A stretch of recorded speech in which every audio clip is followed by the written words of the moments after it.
Apakah kalian menyimpan aset kripto kalian di bursa exchange? Jika jawabannya iya, maka kami punya berita untuk kalian. Bursa exchange tidak seaman yang kalian pikirkan. Kripto itu bukan milik kalian, kecuali kalian memegang kunci pribadi untuk kripto kalian. Dalam video hari ini, kami akan memberitahu kalian mengapa menyimpan kripto di bursa exchange memiliki risikonya sendiri dan memberikan kalian kiat-kiat untuk memastikan kripto kalian seaman mungkin. Ini adalah video yang tidak boleh kalian lewatkan. Oke, let's go!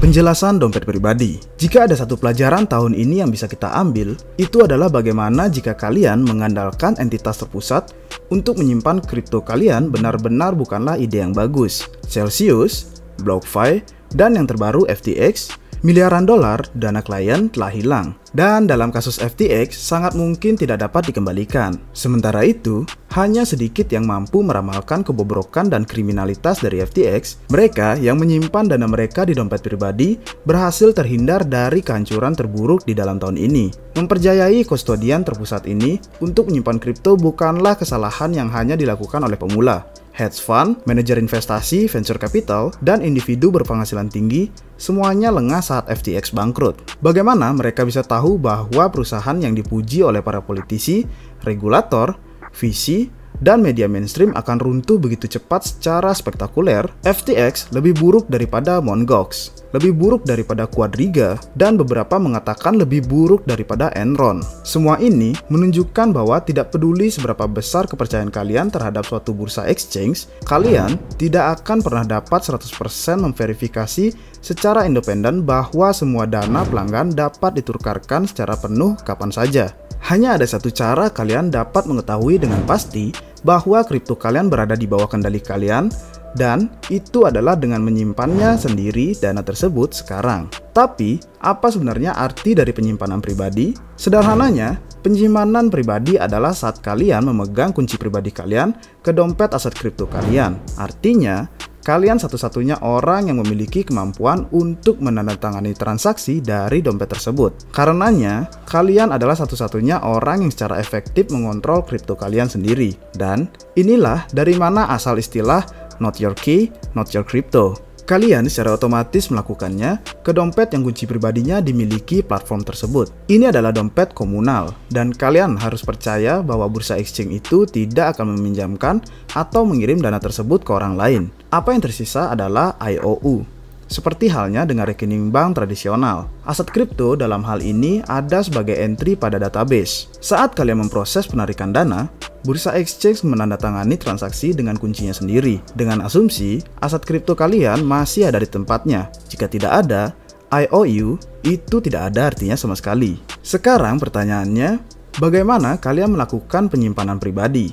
Hal pertama yang terpenting adalah memiliki dompet yang dihosting sendiri. Ada ratusan jumlahnya, dan dompet yang kalian pilih akan bergantung pada apa yang ingin kalian gunakan, serta koin dan token apa aja yang ingin kalian simpan. Setidaknya ada 3 pilihan dalam kategori ini. Pilihan itu adalah dompet desktop, dompet browser, dan dompet seluler.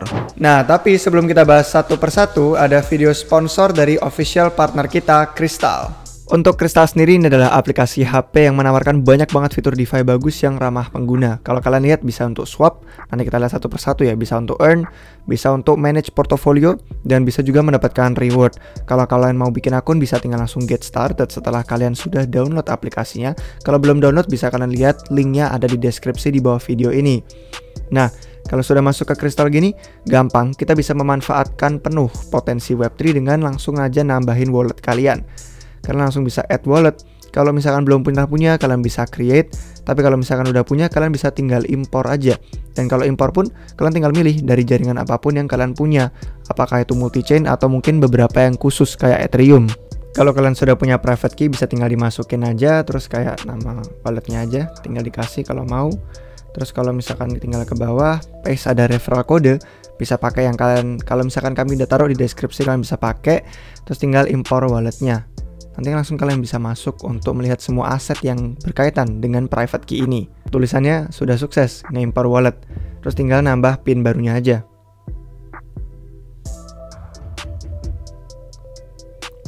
Nah, terus sekarang kalian bisa ngeliat jumlah aset yang sudah kalian punya seperti apa.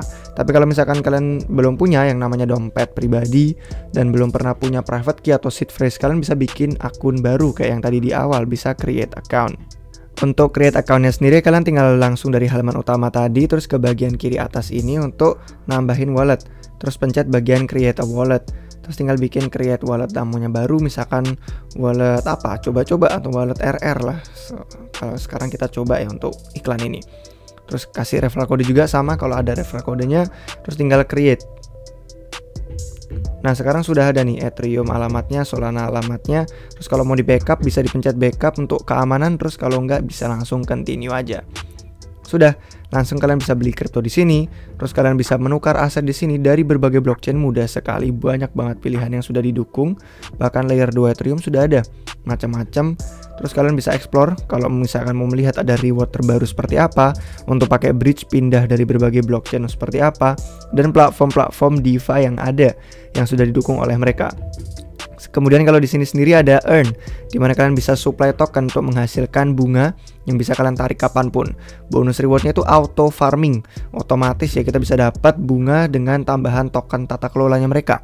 Dan nggak perlu khawatir kalau nggak punya token yang dibutuhkan, bisa langsung tuker tokennya sebelum kita nge-supply biar bisa masuk ke fitur earn ini. Dan kalau sudah, semuanya langsung dalam satu transaksi, jadi hemat biaya gas. Tinggal kalian pilih aja APY yang menarik untuk kalian beserta token yang perlu disupply biar bisa earn. Apakah Synthetix, AV, stablecoin seperti TUSD, seperti RAI atau USDT juga, itu semua stablecoins atau yang lain-lain, tinggal kalian pilihannya ada lengkap di sini. Kurang lebih itu guys untuk secara singkatnya pertama kali bikin akun dan lihat berbagai fiturnya. Nantikan tutorial kami yang berikutnya ya untuk lebih mendalami lagi tentang aplikasi Crystal ini. Terima kasih Crystal telah membantu mensponsori video kita untuk hari ini. Sekarang mari kita lanjut yuk untuk ke bagian dompet desktop. Yang pertama, dompet desktop. Dompet desktop adalah program perangkat lunak yang kalian install di PC kalian dan di tempat kalian dapat mengirim kripto. Kunci pribadinya sendiri disimpan di perangkat kalian dengan cara yang terenkripsi dan kapanpun kalian ingin bertransaksi. Mereka digunakan untuk mendeskripsikan dan menandatangani transaksi tersebut. Hampir semua dompet ini juga gratis untuk digunakan. Jadi, tidak ada alasan mengapa kalian tidak bisa menginstal dan menggunakannya. Ada beberapa dompet terbaik dalam kategori ini, seperti Exodus, yang memiliki dukungan koin yang luas dan AI intuitif yang mudah digunakan. Hal penting yang perlu diperhatikan tentang Exodus adalah bahwa dompet tersebut belum pernah diretas sejauh yang kami tahu hingga saat ini. Laporan apapun yang mungkin pernah kalian lihat tentang pengguna Exodus yang diretas berasal dari cara orang-orang tersebut menggunakan dompetnya, atau dari mana mereka mengunduhnya. Opsi lain yang dapat kalian pertimbangkan untuk dukungan multi-coin termasuk Coinomi dan Garda.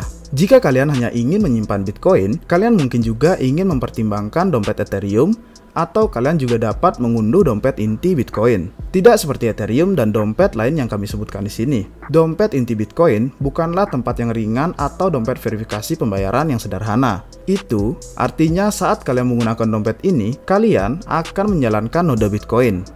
Bagus untuk desentralisasi, tapi jelas tidak secepat dompet desktop yang lainnya. Sebelum kalian mulai menggunakan segala jenis dompet desktop, kalian harus memastikan bahwa kalian melakukannya dengan benar. Pastikan kalian mengunduh dompet dari web resminya, karena ada ribuan situs phishing di luar sana yang mencoba menyamar sebagai situs web dompet resmi. Terkadang, mereka akan memiliki nama domain yang cerdik yang tidak segera kalian sadari. Situs-situs phishing ini juga telah membayar iklan Google agar berada di atas situs resmi. Dan begitu kalian membuka situs phishing ini, kalian mungkin secara tidak sengaja mengunduh dompet yang penuh dengan malware yang dapat digunakan untuk mencuri kunci pribadi kalian. Jadi, hal pertama yang terpenting yang dapat kalian lakukan adalah memastikan bahwa kalian berada di situs resminya. Itu sebabnya kami menyarankan kalian untuk mengetik alamat situsnya secara langsung di browser kalian daripada mencarinya di Google.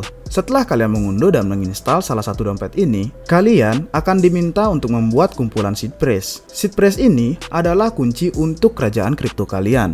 Jadi, pastikan untuk menyimpannya di tempat yang aman dan terlindungi dan juga dapat membuat cadangannya. Ingat, siapapun yang memiliki seed phrase kalian dapat mengakses dompet kalian dan mengekstrak kripto kalian. Jika kalian menginginkan perlindungan seed phrase yang lebih, kalian mungkin ingin mempertimbangkan baja yang tahan air dan api. Setelah menyiapkan dompet kalian ingin memastikan bahwa PC kalian bersih dari malware apapun.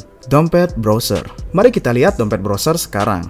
Seperti namanya, dompet browser adalah dompet yang dipasang di browser web kalian. Manfaat utama yang didapat dari dompet jenis ini adalah ketika kalian dapat menggunakannya untuk berinteraksi dengan di apps dan dengan Web3 dengan mudah. Dengan kata lain, jika kalian ingin menggunakan protokol contohnya DEX atau penyimpanan portofolio misalnya, kalian memerlukan dompet browser untuk berinteraksi dengannya. Dalam hal penyimpanan kunci pribadi, data dienkripsi dan disimpan di browser kalian. Ada sejumlah dompet browser di luar sana. Favorit kami adalah MetaMask. Perlu dicatat bahwa dompet MetaMask hanya mendukung token Ethereum dan ERC20.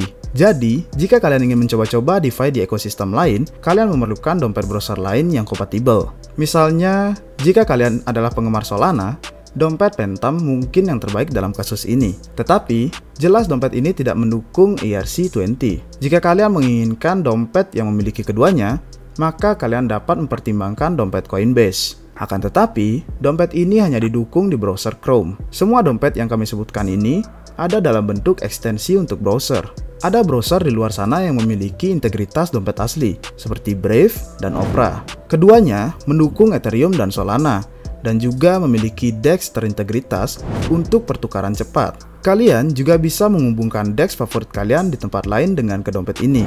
Mengenai hal-hal yang perlu diperhatikan dengan dompet jenis ini, kekhawatirannya adalah serupa dengan yang berkaitan dengan dompet desktop. Pastikan kalian mengunduh dompet resmi dari Chrome atau Firefox Store misalnya. Kalian juga harus ekstra hati-hati tentang di apps mana yang kalian setujui koneksinya dengan dompet ini. Terkadang ada permintaan otorisasi jahat yang menyamar sebagai permintaan resmi yang pada akhirnya menyedot dana pengguna. Dompet seluler. Jika kalian mencari dompet yang dapat kalian gunakan saat berpergian, maka jenis dompet yang sesuai dengan kalian adalah dompet seluler. Pertama, kalian harus bisa membedakan antara aplikasi seluler perusahaan kripto dan dompet seluler. Aplikasi Coinbase, Binance, Nexo, dan Crypto.com hanyalah versi seluler yang memungkinkan kalian untuk mengakses akun di masing-masing platformnya. Kalian tidak memegang kuncinya, platform-platform tersebut yang memegangnya. Kedua, jika kalian menggunakan dompet seluler untuk menyimpan kripto kalian sendiri, kami sarankan untuk tidak menyimpan tumpukan yang besar di dalamnya. Karena tujuan dompet seluler adalah untuk mengakses kripto kalian dengan mudah. Dalam hal dompet yang kami rekomendasikan, dompet Rainbow. Dompet Rainbow adalah pilihan yang bagus. Meskipun masih dalam versi beta, dompet ini sudah memiliki dukungan koin yang luas, terutama untuk jaringan layer 2. Dompet Rainbow juga sepenuhnya open source, yang berarti bahwa kodenya telah dimasuki melalui pengujian yang ketat oleh komunitas developer. Tentu saja, ada dompet seluler lain yang bisa kalian gunakan, seperti MetaMask versi seluler. Beberapa tips keamanan tambahan yang mungkin berguna. Seperti halnya dompet desktop dan browser, pastikan kalian mengunduh dompet yang benar dari App Store atau Google Play Store. Kami telah melihat contoh di masa lalu, di mana peretas telah menggunakan aplikasi dan dompet jahat untuk merugikan penggunanya. Kami juga sangat menekankan betapa pentingnya menjaga kerahasiaan dompet kripto kalian, terutama jika kalian memilikinya di ponsel. Orang-orang yang diserang dan diperas kripto mereka menjadi masalah yang semakin umum, dan kalian hanya dapat benar-benar melindungi diri kalian dari hal ini jika kalian menyembunyikan tumpukan kripto kalian. Sayangnya, ada banyak cerita tentang orang yang dirampok dan dipaksa untuk membuka dompet seluler atau aplikasi bursa exchange mereka dan mengirimkan kripto ke alamat peretasnya. Jadi, tanyakan pada diri kalian sendiri, apakah kalian perlu memiliki aplikasi exchange kripto atau dompet kripto di ponsel kalian? Apakah kalian tipe orang yang benar-benar perlu trading saat berpergian? Jika memang dirasa perlu,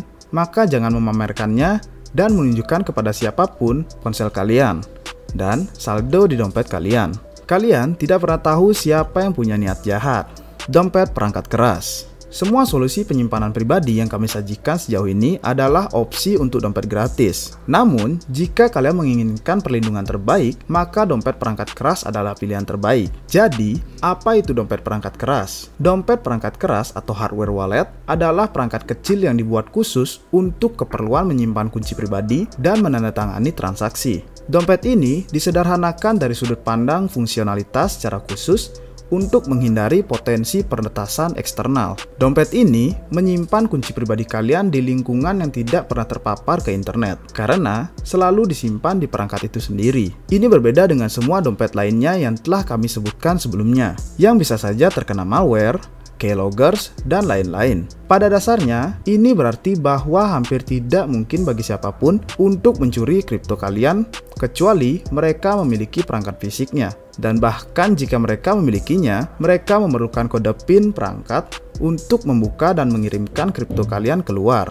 Dalam hal fungsionalitas, dompet perangkat keras ini akan terhubung ke komputer kalian dan akan beroperasi dengan perangkat lunak yang diproduksi oleh produsen perangkat keras tersebut. Oleh karena itu, dalam hal kesederhanaan, mereka seharusnya tidak lebih sulit untuk digunakan daripada dompet desktop. Banyak orang salah berasumsi bahwa dompet perangkat keras sangat rumit dan memerlukan gelar ilmu komputer untuk dapat menggunakannya. Kenyataannya tidak begitu. Jadi, jangan biarkan ide dompet perangkat keras membuat kalian takut. Dalam hal perangkat yang saat ini ada di pasaran, pemimpin pasar saat ini adalah Trezor dan Ledger. Untuk Trezor, ada Trezor Model 1 seharga $67 dan Model T seharga $213. Dalam hal perbedaan utama antara Model 1 dan Model T memiliki layar sentuh berwarna dan lebih banyak dukungan koin. Tetapi, jika kami boleh jujur, menurut kami perbedaan harganya yang cukup tinggi bila dibandingkan dengan Model 1. Perangkat Trezor ini menggunakan perangkat lunak Trezor Suite yang cukup mudah untuk mengatur perangkat kalian ketika menggunakan perangkat lunak tersebut. Ledger juga memiliki beberapa perangkat hebat. Ledger Nano X mereka bahkan hadir dengan fungsionalitas seluler. Ledger memang memiliki rangkaian dukungan koin yang bagus, serta perangkat lunak Ledger Live memiliki banyak fitur dan fungsionalitas. Harga Ledger berkisar dari $79 untuk Nano S Plus dan $149 untuk Nano X. Ada beberapa tips keamanan tambahan untuk dompet perangkat keras ini. Saat kalian membeli salah satu perangkat ini, pastikan kalian membelinya dari toko resmi. Jika kalian membeli perangkat keras dari outlet tidak resmi seperti reseller atau eBay, kalian berisiko mendapatkan perangkat yang sudah disusupi. Artinya, beberapa orang jahat telah menyiapkan dompet dan mencatat seed phrase-nya. Setelah pembeli yang tidak menaruh curiga memasukkan kripto mereka ke dompet, kripto ini dapat diekstraksi oleh orang-orang jahat tersebut. Hal lain yang harus diperhatikan adalah perlindungan seed phrase tersebut. Semua perangkat ini memberikan kartu seed phrase mereka sendiri. Tetapi, kami menyarankan kalian memiliki cadangan baja, terutama jika kalian memiliki banyak kripto yang disimpan pada perangkat ini. Karena, cadangan baja mengesampingkan semua malapetaka yang dapat menimpa selembar kertas dengan seed phrase kalian di atasnya. Dan jika kalian menyimpan banyak kripto di dompet manapun, kalian harus mempertimbangkan untuk menghafal seed phrase kalian di dompet tersebut. Mungkin membutuhkan sedikit usaha untuk melakukannya ya. Tapi, suatu hari nanti, hal ini bisa menjadi keputusan terbaik yang pernah kalian buat. Akhir kata, 2022 akan menjadi salah satu tahun terburuk dalam sejarah kripto. Namun, menurut kami, tahun ini juga akan menjadi titik balik bagi industri kripto saat kita beradaptasi untuk menyingkirkan para aktor yang jahat. Ini juga akan menjadi tahun di mana hampir semua orang yang memiliki banyak uang, venture capital, dan dana lindung nilai, hingga pengguna retail datang untuk benar-benar menghargai pentingnya penyimpanan pribadi. Tidak ada yang dapat mengalahkan keamanan yang berasal dari mengetahui bahwa kalian memegang kunci pribadi kalian sendiri. Itulah mengapa kedepannya kami berharap bahwa jika terjadi keruntuhan exchange lagi, kemungkinan besar jumlah pengguna yang terkena dampak lebih sedikit. Bukan hanya kripto kalian yang jauh lebih aman dengan penyimpanan pribadi, tetapi kalian juga memiliki kendali penuh atas apa yang kalian lakukan dengan kripto tersebut. Tidak ada izin yang diperlukan untuk menarik dana, tanpa batas, tanpa KYC. Ini dompet kalian sendiri, kunci kalian sendiri, kripto kalian sendiri, kebebasan finansial kalian sendiri. Dompet pribadi juga tidak membebankan biaya tambahan apapun. Jadi, sebagian besar dompet yang kami sarankan sebelumnya benar-benar gratis dan mudah untuk diatur. Jika kalian menginginkan keamanan lebih dengan dompet perangkat keras, biaya tambahan yang dikeluarkan tidak seberapa jika dibandingkan dengan tumpukan kripto berukuran besar yang tersimpan aman di dalamnya. Jika kalian benar-benar percaya bahwa kripto adalah masa depan, maka nilai masa depan dari koin dan token tersebut membutuhkan keamanan yang ekstra untuk melindunginya selama berabad-abad. Jika kita semua mampu menjaga aset kripto kita dan bertahan, maka kita semua akan berhasil. By the way, Pintu adalah official partner dari Republik Rupiah. Thank you Pintu udah sponsori video kita malam hari ini. Jangan lupa download Pintu dan cobain berbagai fiturnya. Oke guys, itu aja untuk hari ini. Terima kasih udah nonton sampai akhir. Jika video yang bermanfaat, jangan lupa like dan share. Biar nggak ketinggalan video-video dari RR, silahkan subscribe dan nyalakan lonceng notifikasinya ya. Jika ingin ngobrol bareng komunitas RR, bisa join Telegram atau Discord kita. Sampai ketemu di video-video selanjutnya. Cheers!